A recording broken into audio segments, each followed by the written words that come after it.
Stiamo a parlare di turismo, ma andiamo a Londra e incontriamo Radames Bonaccorsi Ravelli, presidente del Circolo Bergamaschi a Londra, dell'Ente Bergamaschi del Mondo. Eccolo qua, benvenuto. Benvenuta a te, grazie Paola, come stai? Io sto molto bene, come si sta a Londra? Mi dicono che le temperature sono state eccezionali anche dalle vostre parti. Sì, abbiamo avuto 4-5 giorni con temperature di 37 gradi, ma adesso piove, ci stiamo rinfrescando. Allora, com'è stato il turismo da una parte e com'è la situazione del lavoro per chi vuole, insomma, ancora il sogno di Londra come meta per vivere? Allora, a livello turistico i bergamaschi sono aumentati a Londra, sia a Londra città che Bath, e certi sono andati addirittura nel Galles a vedere il progetto Eden, che è una cupola di cristallo con la riproduzione all'interno del verde e di altre serre. Molte persone, molti italiani, molti bergamaschi nel Regno Unito, anche in Londra. A livello lavorativo siamo completamente nella situazione del disastro completo. In che senso? Manca personale, manca gente, mancano bergamaschi che vengono a Londra per lavorare perché devono fare delle pratiche burocratiche lunghe e anche costose.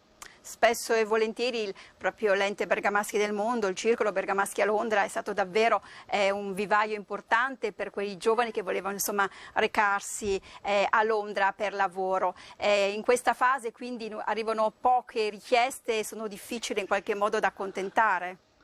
Arrivano poche richieste. Le richieste che stanno arrivando ultimamente a Londra, che passano per mezzo dell'Ente Bergamaschi, sono persone laureate, medici, infermieri, laureati in giurisprudenza, economia e commercio, architetti, ingegneri in architettura, però devono dare l'esame di inglese. Se hanno un esame, un B2 di inglese, vengono assunti facilmente dalle società inglesi perché sanno che siamo il meglio in assoluto nel mercato a livello mondiale. A livello di ristorazione alberghiero siamo leggermente morti, non riusciamo più a assumere nessuno perché devono avere gli sponsor e costicchiano gli sponsor. Stanno cercando di revisionare la legge anche in Inghilterra. Questa situazione che effetti ha poi su così l'atmosfera e anche comunque il rapporto che i bergamaschi che oggi vivono come vivi tu da tantissimi anni?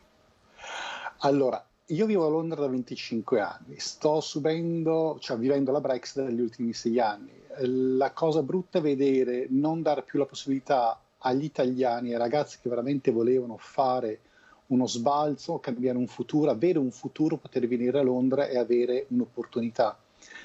È un dolore perché non ti dà più la possibilità di aiutare i ragazzi che vorrebbero veramente creare un futuro o farsi un futuro qua a Londra. Però la cosa bella è che l'Ente Bergamaschi ha altri circoli in giro per il mondo, pertanto fanno base a Londra, vengono a Londra per perfezionarsi l'inglese, come sta succedendo ultimamente, e poi di che magari fanno salti in America, in Australia o in altre nazioni dove sanno che avere l'inglese è molto importante. Tra l'altro è un compleanno importante che sta per vivere il Circolo Bergamaschi a Londra, 35 anni. 35 anni di fondazione, 35 anni di aiuto ai bergamaschi e agli italiani nel mondo e gli italiani che arrivavano qua a Londra.